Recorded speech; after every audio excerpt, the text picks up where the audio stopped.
তার কবরটা অমুক জায়গায়।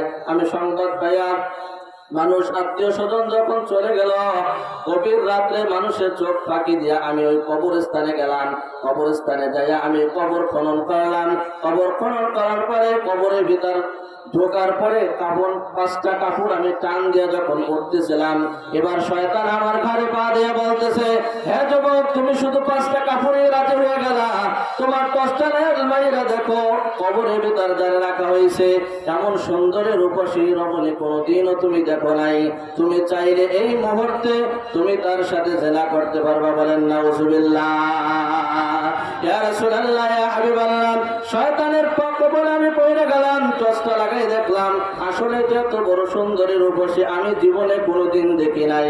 এবার শয়তান প্রবল দেখাইতেছে, তুমি যদি জেনা করো তোমাকে কেউ নিষেধ করবে না, মেয়েটাও তোমাকে বাধা দেবে না, তুমি এই কাজটা করলে তুমি এখন করতে পারো। ইয়া রাসূলুল্লাহ, ইয়া হাবিবাল্লাহ, শয়তানের কবলে আমি পড়ে গেলাম। শেষ পর্যন্ত আমি এই মৃত্যু মেয়ের সাথে আমি জিনার মতো একটা জঘন্য পাপ করতে রাজি হয়ে গেলাম। বলেন নাউজুবিল্লাহ।